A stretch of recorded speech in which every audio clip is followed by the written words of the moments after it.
ನಮಸ್ಕಾರ ಎಲ್ಲರಿಗೂ ನಮ್ಮ ಚಾನೆಲ್ಗೆ ಸ್ವಾಗತ. ಇಂದು ನಾವು ಸೋಲಾರ್ ಪ್ಲಾಂಟ್ನಲ್ಲಿ ಬಳಸುವ ಎಸ್ಸಿಬಿ ಬಗ್ಗೆ ತಿಳಿದುಕೊಳ್ಳೋಣ. ಎಸ್ಸಿಬಿ ಅಂದರೆ ಸ್ಟ್ರಿಂಗ್ ಕಂಬೈನರ್ ಬಾಕ್ಸ್. ಇದು ಸೋಲಾರ್ ಪ್ಯಾನಲ್ಸ್ ಮತ್ತು ಇನ್ವರ್ಟರ್ ಮಧ್ಯೆ ಇನ್ಸ್ಟಾಲ್ ಮಾಡಿರುವ ಡಿಸಿ ಸ್ವಿಚ್ ಪ್ರೊಟೆಕ್ಷನ್ ಪ್ಯಾನಲ್ ಆಗಿದೆ. ಹಾಗಾದರೆ ಒಂದು ಪ್ರಶ್ನೆ, ಲೋಡ್ ಇರುವಾಗ ಎಸ್ಸಿಬಿ ಸ್ವಿಚ್ ಯಾಕೆ ಆಫ್ ಮಾಡಬಾರದು?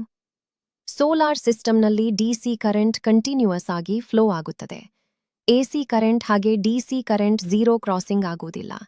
ಆದ್ದರಿಂದ ಲೋಡ್ ಇರುವಾಗ ಎಸ್ಸಿಬಿ ಆಫ್ ಮಾಡಿದರೆ ಇನ್ಸೈಡ್ ಸ್ವಿಚ್ ಕಾಂಟ್ಯಾಕ್ಟ್ಸ್ ನಡುವೆ ದೊಡ್ಡ ಇಲೆಕ್ಟ್ರಿಕಲ್ ಆರ್ಕ್ ಅಥವಾ ಸ್ಪಾರ್ಕ್ ಉಂಟಾಗುತ್ತದೆ.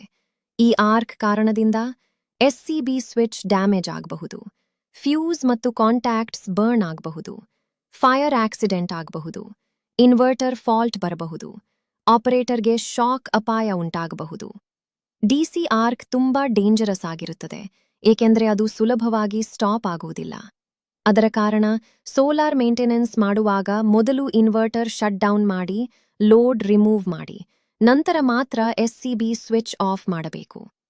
Safety rule: first isolate the load, then operate the SCB. ಯಾವಾಗಲೂ ಪ್ರಾಪರ್ ಪಿಪಿಇ ಮತ್ತು ಸೇಫ್ಟಿ ಪ್ರೊಸೀಜರ್ ಫಾಲೋ ಮಾಡಿ. Safety first, life next. ಧನ್ಯವಾದಗಳು.